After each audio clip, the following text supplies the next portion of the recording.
Good morning. News and hair oil సమర్పిస్తున్న business breakfast షోకి స్వాగతం. బ్రేకింగ్ న్యూస్ చూశారు.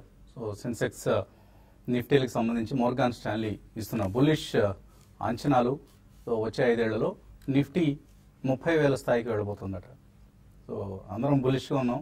మోర్గాన్ స్టాన్లీ మరింత బులిష్గా ఉంది. కంపెనీల ఆదాయం నికర లాభం అంటే ఎర్నింగ్స్ అంటాం కదా, అవి నెక్స్ట్ 5 ఇయర్స్లో 20 టైమ్స్ పెరుగుతాయి. అంటే 20% కాంపౌండెడ్ యాన్యువల్ గ్రోత్ రేట్ను సాధిస్తాయి అన్నది మోర్గాన్ స్టాన్లీ అంచనా. సో మనం లాస్ట్ 2003-2007 ఆ టైంలో Nifty earnings almost 39% compounded annual growth rate సాధించాయి. సో అటువంటి పరిస్థితి ఇప్పుడు మనకు కనిపిస్తుంది. 2004 పరిస్థితిలో ఇప్పుడు మనం ఉన్నాం. సో వచ్చే 5 ఏళ్ళు చాలా బుల్లిష్గా మన మార్కెట్స్ ఉండబోతున్నాయి అంటూ చెప్తోంది. సో అందరం చెప్తుంది, అందరం బులిష్గా ఉన్నాం. నేను మరింత బులిష్గా ఉంటాను, మీ అందరికీ తెలిసిందే. సో నిఫ్టీ ప్రస్తుతం 9,700 సమీపంలో ఉంది. దాన్ని వచ్చే 5 ఏళ్లలో మనం చూడబోతున్న లెవెల్ 30,000 అట. సో అందరూ సిద్ధంగా ఉండండి డబ్బు సంచులతో మార్కెట్స్లో ఇన్వెస్ట్ చేసేందుకు. సో మేబీ ఈ 2 కేసు సెన్సెక్స్ బుల్ కేసులో 33,000 దిశగా వెళ్తుంది. 33,000 మార్కును టచ్ చేస్తుంది. అండ్ June 18, 2018కి సెన్సెక్స్ టార్గెట్ 34,000గా మోర్గాన్ స్టాన్లీ ఇస్తుంది. So Morgan Stanley investor conference జరుగుతుంది. అక్కడి నుంచి వస్తున్న పాయింట్స్ ఇవి. అదర్వైజ్ మన మార్కెట్స్ నిన్న చాలా స్ట్రాంగ్ నోట్తో ముగియడం చూసాం. నిఫ్టీ 9,700 సమీపంలో. అండ్ మిడ్ అండ్ స్మాల్ క్యాప్స్లో బయింగ్ కూడా కొనసాగింది. సో మిడ్ క్యాప్స్లో ఒక మంచి చక్కటి అంటే GST related stocks like jewellery stocks, కొన్ని స్పెసిఫిక్ టెక్స్టైల్ స్టాక్స్, ఇటువంటి వాటిలో మిడ్ క్యాప్స్లో మనకు స్ట్రాంగ్ యాక్షన్ మనం చూస్తాం. అఫ్కోర్స్ కొన్ని స్టాక్స్లో ఫార్మా లాంటి స్టాక్స్లో కొంత కరెక్షన్ కూడా మనం గమనించాం. 4 సెషన్స్ ఆఫ్ ప్రాఫిట్స్ తర్వాత ఫార్మా స్టాక్స్లో కొంత మనం సెల్లింగ్ చూసాం నిన్న. అండ్ ఐటీ స్టాక్స్లో మిక్స్డ్ ట్రెండ్ కూడా మనం చూస్తున్నాం. సో రాబోయే రోజుల్లో కన్స్యూమర్ డిస్క్రిషనరీ స్టాక్స్ అంటే మనం నాన్ ఫుడ్ స్టాక్స్ కొన్ని ఉంటాయి కదా, అటువంటివి, అలాగే consumer durable stocks and financials, వీటిల్లో చాలా స్ట్రాంగ్ ప్రాఫిట్స్ వచ్చే ఛాన్స్ ఉందని మోర్గాన్ స్టాన్లీ అంచనా వేస్తుంది. సో మనం కూడా లాస్ట్ ఫ్యూ డేస్గా ఎన్బిఎఫ్సి స్టాక్స్ని రికమెండ్ చేస్తూ వస్తున్న సంగతి చూశారు. So NBFC stocks like M&M finance లాంటివి ఈ మధ్య బాగా రిటర్న్స్ ఇచ్చాయి. సో వాటికి రీరేటింగ్ జరుగుతోంది. అలాగే ఆటోమొబైల్ స్టాక్స్, కన్స్యూమర్ డిస్క్రిషనరీ అంటే ఆటోమొబైల్ కూడా అదే కోవకు చెందుతాయి. సో ఆటోమొబైల్ స్టాక్స్లో వచ్చే 5 ఏళ్ళలో మంచి గ్రోత్ ఆపర్చునిటీస్ ఉన్నాయి. అలాగే జూబిలెంట్ ఫుడ్స్ లాంటి క్విక్ సర్వీస్ రెస్టారెంట్స్ రన్ చేసే కంపెనీస్. లైఫ్ స్టైల్స్ మారుతున్నాయి. ఎక్కువ మంది ఇప్పుడు వర్కింగ్ పాపులేషన్ పెరుగుతోంది, వర్కింగ్ కపుల్స్ నెంబర్ పెరుగుతుంది. కాబట్టి ఇటువంటి క్విక్ సర్వీస్ ఫుడ్ అవుట్లెట్స్కి డిమాండ్ బాగా ఉంటుంది అన్నది ఒక అంచనా. సో అటువంటి స్టాక్స్ బాగా పెరుగుతాయని మోర్గాన్ స్టాన్లీ అంచనా మనకు కనిపిస్తోంది.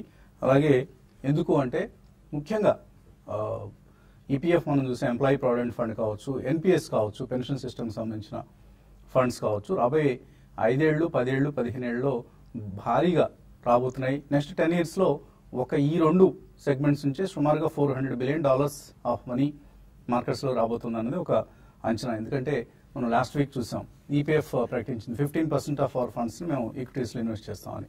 సో ఇది రాబోయే రోజుల్లో మ్యూచువల్ ఫండ్స్ ఎంత ఇన్వెస్ట్ చేస్తున్నాయో, మనం రిటైల్ ఇన్వెస్టర్స్ ద్వారా వచ్చే మనీని మ్యూచువల్ ఫండ్స్ ఎంతైతే ఇన్వెస్ట్ చేస్తున్నాయో అంతే సమాన మొత్తాన్ని maybe provident fund and NPS సంబంధించిన నిధులు కూడా మార్కెట్స్లోకి వచ్చే అవకాశం ఉంది. సో ఈ 2 కలిస్తే ఇక ఎఫ్ఐఎస్ అనేవాళ్ళు మార్జినల్ ప్లేయర్స్ అయిపోతారు ఇండియన్ ఈక్విటీ మార్కెట్ స్టోరీలో.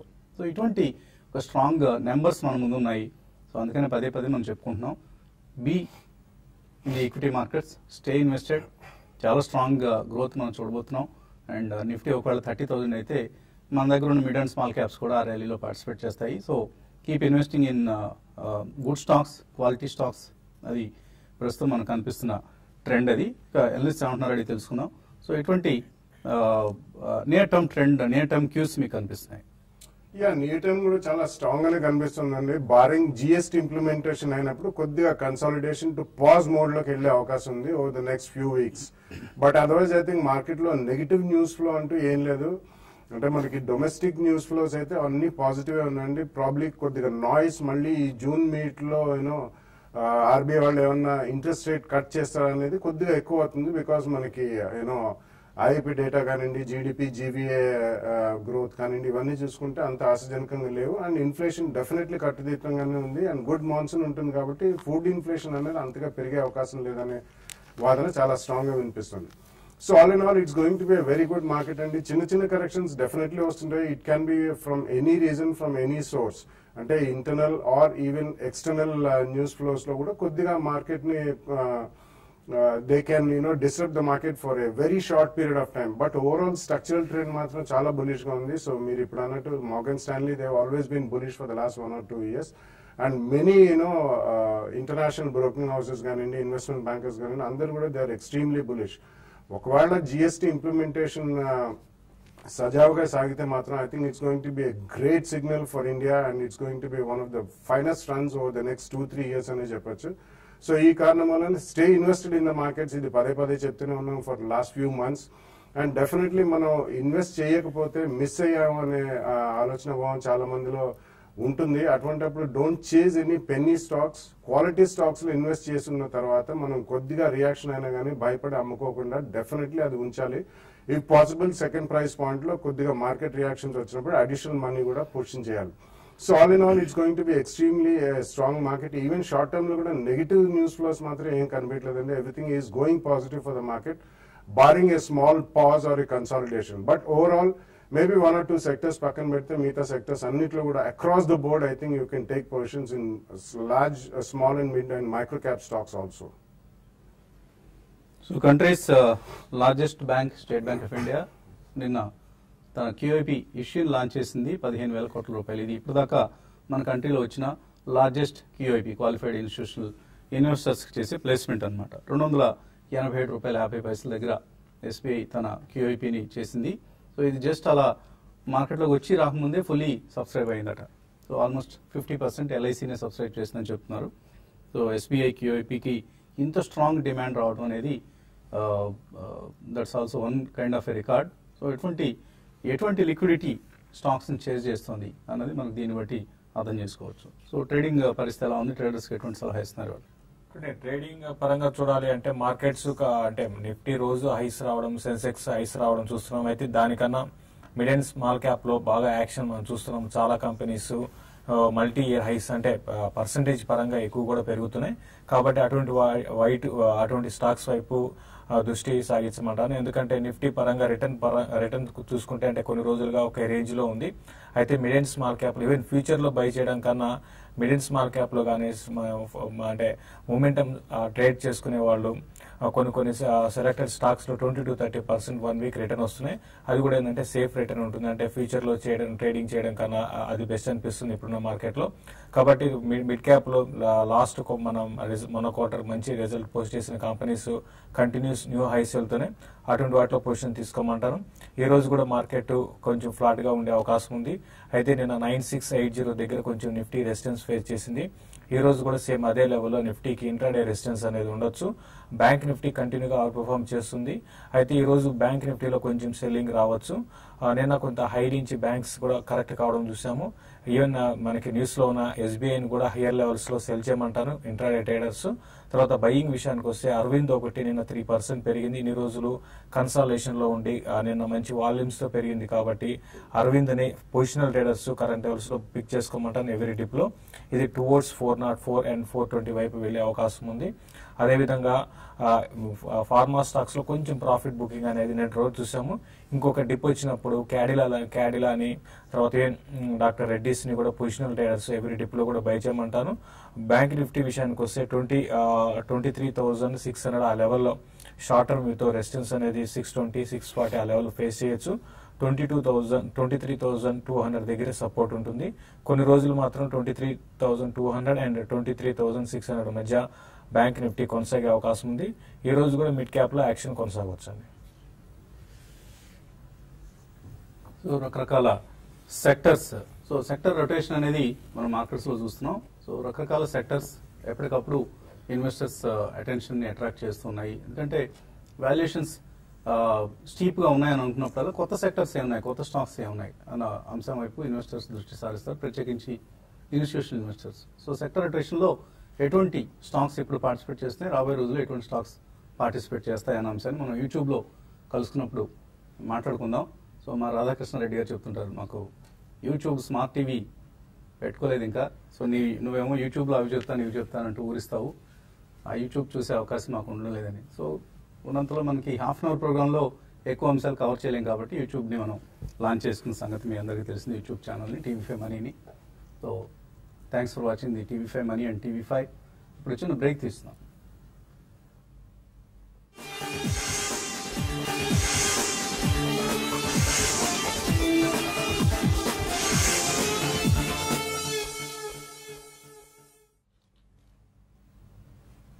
న్యూస్ అండ్ హెయిర్ ఆయిల్ సమర్పిస్తున్న బిజినెస్ బ్రేక్ఫాస్ట్ షోకి తిరిగి స్వాగతం. జూన్ 10-11 తేదీలో మనం విశాఖపట్నంలో TV5 టీం నిర్వహిస్తున్న వర్క్షాప్స్ జరగబోతున్న సంగతి అందరికీ తెలిసిందే. సో ఆ సమయంలో కొంతమంది అవుట్ స్టేషన్ నుంచి రావడానికి ఉత్సాహం చూపిస్తున్నారు. అకామిడేషన్ గురించి కొద్దిగా చింతిస్తున్నట్లుగా వాళ్ళ ఫోన్ కాల్స్ బట్టి అర్థమవుతోంది. ఏమి వరిగా అనవసరం లేదండి, ఎందుకంటే మనం ఎక్కడైతే వర్క్షాప్ నిర్వహిస్తున్నామో హోటల్ చండ్రాస్, అదే హోటల్లో బస చేయడానికి అనువైన చక్కటి రూమ్స్ కూడా ఉన్నాయి. So very economical price, anywhere between 1000 to 1500 rupees మధ్యలో ఒక రూమ్ నైట్ టారిఫ్తో రూమ్స్ అందుబాటులో ఉన్నాయి. కొత్త హోటల్ కాబట్టి రూమ్స్ కూడా నీట్గా ఉన్నాయని చెప్తున్నారు అక్కడ ఉన్న స్థానికులు. కాబట్టి ఎవరికైనా ఇటువంటి అవసరాలు ఉంటే మన సూర్యనారాయణ నెంబర్ ఎలాగో ఇస్తున్నాం కాబట్టి ఆయనకు ఒకసారి కాల్ చేస్తే మిమ్మల్ని గైడ్ చేస్తారు. అకామిడేషన్ గురించి ఎటువంటి ఆందోళన అవసరం లేదు. You concentrate your self on ఈ వర్క్షాప్, అక్కడ ఏం నేర్చుకోబోతున్నాం అన్న అంశాల గురించే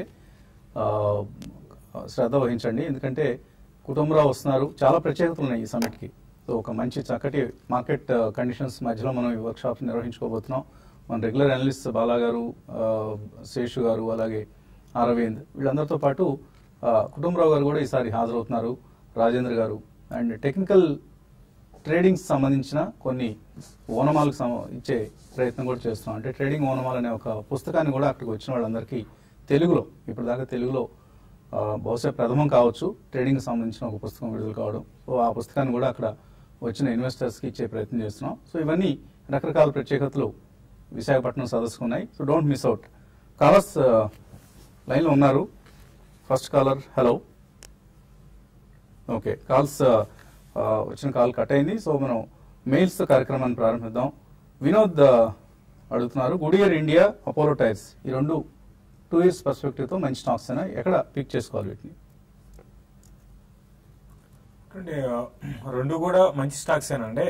అంటే రెండు కూడా ఇన్వెస్ట్మెంట్ స్టాక్స్. మనకి అపోలో టైర్స్ రీసెంట్ గానే మనం చూసాము, చాలా స్ట్రాంగ్ గా పెరగడం చూసాము. 220 ఆ లెవెల్స్ నుంచి మళ్ళీ అంటే లాస్ట్ ఒక 1 week లోనే 240-250 దాకా వచ్చింది. ఈవెన్ గుడియర్ కూడా చూసుకుంటే 500 రూపీస్ నుంచి దగ్గరగా మనకి ఇప్పుడు ప్రస్తుతం చూసుకుంటే 850 దగ్గర ట్రేడ్ అవుతుంది. రెండు ఇన్వెస్ట్మెంట్ స్టాక్ కాబట్టి 1-2 బయింగ్ ప్రైస్ పాయింట్ పెట్టుకోండి. ఎందుకంటే ప్యూర్ టెక్నికల్స్ వీటి మీద మనం అప్లై చేయకూడదు ఇన్వెస్ట్మెంట్ కోసం. 2 years అంటున్నారు కాబట్టి ఎవరి డిప్పులో చిన్న కరెక్షన్స్ లో బై చేసుకోండి. రెండు కూడా చాలా స్ట్రాంగ్ కంపెనీస్ అని చెప్పొచ్చు అండి. సో మొదటి ప్రైస్ పాయింట్ గా మీరు తీసుకోవచ్చు దీన్ని ఇక్కడ. తర్వాత maybe increase your allocation as రకరకాల ప్రైస్ పాయింట్స్ లో తీసుకునే ప్రయత్నం కూడా చేయండి. తగ్గినా పెరిగినా కూడా ఫస్ట్ ప్రైస్ పాయింట్ గా ఈ సమయంలో మీరు ఎంటర్ కావచ్చు. ఏఎస్ రెడ్డి మెయిల్ పంపించారు, BEL 170 రూపాయల్లో ఉన్నాయి భారత్ ఎలక్ట్రానిక్స్. సో ఇంకా యాడ్ చేస్తాం అనుకుంటున్నారు. నిన్న 2% తగ్గింది, ఏదైనా కారణం ఉందా? No, nothing. Only 2%, 3% తగ్గడం అనేది ఇట్స్ ఏ జనరల్ కరెక్షన్ అండి. ట్రేడింగ్ ప్రాఫిట్స్ బుక్ చేసే వాళ్ళు ఉంటారు. It's fairly liquid stock. Bharat Electronics Limited recently అది స్ప్లిట్ అయిన తర్వాత కొద్దిగా లిక్విడిటీ పెరిగిందండి. It's a fantastic stock. It's a very strong public sector stock. Not only defence electronics and EVMs లో వాళ్ళు అబ్సల్యూట్లీ మాస్టర్స్ అండి. అదే కాకుండా రీసెంట్ టైమ్స్ లో మనకి అలొకేషన్స్ డిఫెన్స్ కి చాలా పెరుగుతున్నాయి కాబట్టి ఆ రంగంలో BEL is definitely going to be one of the finest companies to participate. So 2-3% corrections do not bother about it. ఒకవేళ యాడ్ చేయదలుచుకుంటే డెఫినెట్లీ మీరు ఒక స్ట్రాటజీ పెట్టుకుని మేబీ అబౌట్ 5-7% అట్లా 2 price points తగ్గితే అబౌట్ టోటల్ అబౌట్ 10-12% లో 2 price points లో కొనండి. Over the next 1 or 2 years తప్పకుండా మంచి గెయిన్స్ వస్తాయి. కాలర్ లైన్ ఉన్నారు, తిరుపతి హైదరాబాద్ నుంచి జయలక్ష్మి. హలో. హలో అడండి జయలక్ష్మి. స్నోమెన్ లాజిస్టిక్ కొన్నానండి, ఒక 1000 షేర్స్ కొన్నాను. అది డౌన్ లో ఉంది, అది ఉంచుకోవచ్చు అమ్ముకోవచ్చా? స్నోమెన్ లాజిస్టిక్స్ తగ్గింది, హోల్డ్ చేయొచ్చా, ఎగ్జిట్ కావడం మంచిదా? చూడండి, స్నోబెన్ కంటిన్యూగా చాలా మంది దీంట్లో ఇన్వెస్ట్ చేసి మనకి అంటే లాస్ట్ ఒక 2-3 నెలలు, అంటే 2-3 కాదు 6 నెలలుగా చూసుకుంటే డౌన్ ట్రెండ్ ఉందండి. మార్కెట్ లో బుల్లిష్ ఉన్నా కూడా పెద్ద పార్టిసిపేషన్ లేదు. ఇదని కాదు, ఓవరాల్ గా లాజిస్టిక్ స్టాక్స్ అన్ని కూడా కొంచెం సైడ్ వేస్ లో ఉన్నాయి. అయితే ప్రస్తుతానికి మీరు ఇన్వెస్ట్మెంట్ కి అంటే కంపెనీ మేనేజ్మెంట్ పరంగా బాగానే ఉందండి. ఓన్లీ రిజల్ట్ పరంగా బాగా రాని కారణంగా ఏదో ఉంది, కొంచెం వెయిట్ చేయండి. కొంత నెక్స్ట్ క్వార్టర్ రిజల్ట్ ప్రాబ్లీ బాగుంటే మాత్రం మీ స్టాక్ లో అప్ ట్రెండ్ అనేది కొనసాగొచ్చు. లేదంటే మాత్రం కొన్ని రోజులు మాత్రం సైడ్ వేస్ లో ఉంటుంది. మీరు షార్ట్ టర్మ్ వ్యూతో మాత్రం అయితే ర్యాలీస్ లో ఎగ్జిట్ కాండి, కాదనుకుంటే లాంగ్ టర్మ్ అయితే హోల్డ్ చేయమని చెప్తాను. ఓకే అండి. తర్వాత కాలర్ నాగేశ్వరరావు. హలో హలో అడండి నాగేశ్వరరావు. గుడ్ మార్నింగ్ అండి. మార్నింగ్. తాడేపల్లి మాట్లాడతామండి. ఇది మేసీ ఇంటర్నేషనల్ లో 600 షేర్స్ 95 బై చేసాం జగన్నాథ్ గారు చెప్పినప్పుడు.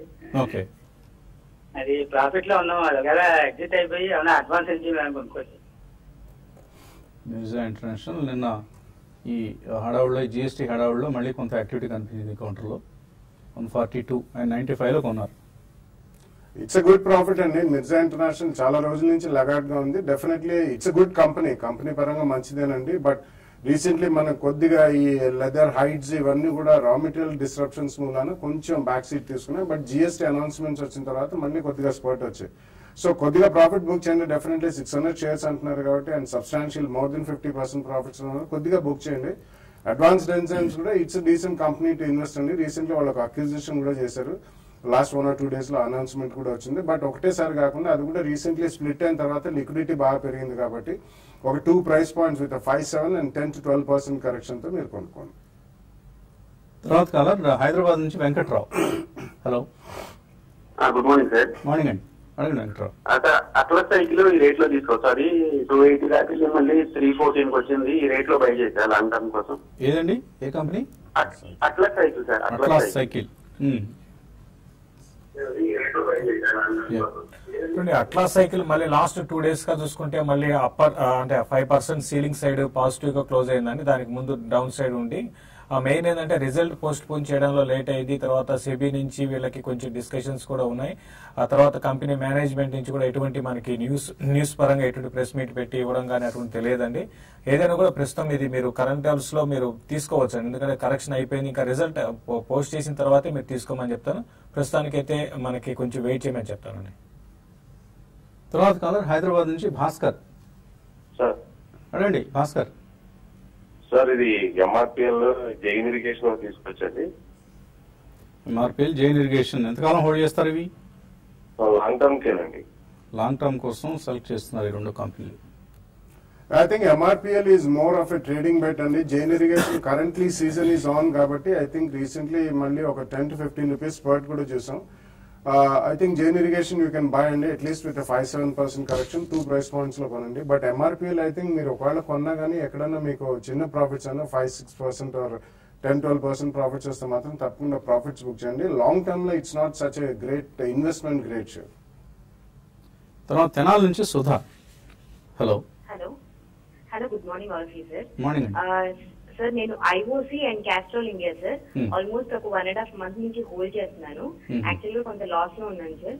సో దీని నుంచి ఎగ్జిట్ అయిపోతుంది సార్. ఎందుకంటే క్రూడ్ ఆయిల్ గురించి కొన్ని న్యూస్ వస్తున్నాయి and at the same time war tensions అని చెప్పి కొరియా అండ్ సో ఈ కన్సర్న్స్ తోని యాక్చువల్ గా ఎగ్జిట్ అయిపోవడం కరెక్టే సార్. లేదు అంటే కనుక ఇంకా నేను ఒక 3 months యాక్చువల్ గా హోల్డ్ చేసుకోవాలనుకుంటున్నాను సార్. ఉంచుకోవచ్చా? సో ఇన్ఫాక్ట్ క్రూడ్ ఆయిల్ పడిపోవడం అనేది ఐఓసి లాంటి కంపెనీకి ఇట్స్ బెనిఫిషియల్ మూవ్ అండి. So even for Castrol also, ఎందుకంటే they are not crude producers, they are crude users కాబట్టి refining companies and derivatives products లాంటివి తయారు చేస్తుంటారు. సో 3 months వ్యూ ఎలా ఉంది రెండింటికి? అంటే టెక్నికల్ పరంగా కొంచెం వీక్ ఉన్నాయండి. అయితే ఇవి ఎట్లా ఉంటాయంటే మళ్ళీ బౌన్స్ బ్యాక్ అయితే చాలా ఫాస్ట్ గా బౌన్స్ బ్యాక్ అవుతాయి. ఇంకోటి మీరు మంచి కంపెనీస్ లో ఉన్నారు కాబట్టి మీరు వెయిట్ చేయండి. మీరు అనవసరంగా లాస్ బుక్ చేసి అంటే ఇంటర్నేషనల్ మార్కెట్ లో ఏం జరిగిపోతుందో అని ఒక పానిక్ అయిపోయి లాస్ బుక్ చేయాల్సిన అవసరం లేదండి. మీరు 2 కూడా ఉంచండి. ఇంకోటి క్రూడ్ ఆయిల్ పడ్డం యాక్చువల్గా రెండింటికి పాజిటివ్ అంశం అండి. నేను నిన్న కూడా చూస్తే హై నుంచి కరెక్ట్ అయింది. Crude oil higher levels sustain కావట్లేదు. రానున్న రోజుల్లో అట్లీస్ట్ 3 months అని పెట్టుకోకుండా ఒక 5 to 6 months పెట్టుకోండి. మీరు కొంచెం ప్రాఫిట్ లో బయటపడడానికి అవకాశం ఉంటుంది. సో ఇన్ఫాక్ట్ నిన్న మీరు గమనిస్తే 420 నిన్న 1.5% ఐఓసీలో మనకు అప్మూవ్ రావడం గమనించాం. బికాస్ ఆఫ్ ది క్రూడ్ మీరు చెప్పిన కారణమే, క్రూడ్ ప్రైసెస్ లో వస్తుంది అనుకుంటున్న ఫాల్. ఆర్ కొద్దిగా గమనిస్తూ ఉండండి డెవలప్మెంట్స్ ని. ఒకవేళ ఈ గల్ఫ్ టెన్షన్స్ ఏమన్నా మరింతగా పెరిగి ఇప్పుడు ఎందుకంటే ఖతార్ని వెలివేసే ప్రయత్నం ఉన్నాయి ఒక 5-6 కంట్రీస్ కలిపి, ప్రత్యేకించి సౌదీ అరేబియా నేతృత్వంలో. సో దాని కన్సర్న్స్ ఏమైనా ఓపెక్ మీద ఉండి ఓపెక్ మళ్ళీ ప్రొడక్షన్ కట్ ఇప్పుడు ఏదైతే అనుకుంటున్నారో దాన్ని మళ్ళీ రిలాక్స్ చేయడం ఇలాంటివి జరిగితే క్రూడ్ ప్రైసెస్ మరింతగా పడే అవకాశమే ఉంటుంది, పెరిగే అవకాశాలు అయితే కనపట్లేదండి. తర్వాత ఒక మెయిల్ తీసుకొని కార్యక్రమాన్ని ముగించే ప్రయత్నం చేద్దాం. ప్రవీణ్ రెడ్డి అడుగుతున్నారు, గోకుల్దాస్ ఎక్స్పోర్ట్స్ 95 రూపీస్లో ఉన్నాయంటే యావరేజ్ చేసుకోవచ్చు ఇక్కడ? Not a great idea and Gokuldas Exports definitely results paranga they have not declared even a good result even in the last few weeks. Branded apparels and exporters of garments ivanni kuda anni companies they are reasonably posting a good result, but Gokuldas seems to have its own problems and so in my opinion average aithe cheyadu second price point lo unna stock unchandi probably 1 or 2 quarters lo merugu padithe valla results paranga I think you can sell and get out of that stock, otherwise current price lo matram definitely don't average more.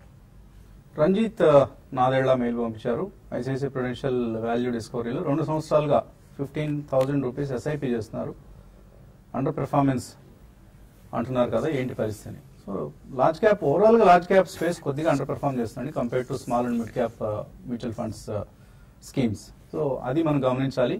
And within that large cap space also ఇది కొద్దిగా under performance అనేది మనకు స్పష్టంగా కనిపిస్తుంది. So maybe మీరు you can reconsider your decision, దీని నుంచి ఇంకా బెటర్ పెర్ఫార్మింగ్ స్కీమ్లోకి మీరు షిఫ్ట్ కావచ్చు ఐసిఐసిఐ ప్రుడెన్షియల్ వాల్యూ డిస్కవరీ నుంచి. ఆర్ ఇంకొంతకాలం వెయిట్ చూద్దాం అన్న ఓపిక ఉంటేనేమో you can continue the investment, but the under performance is clear అండి from ICICI Prudential Value discovery.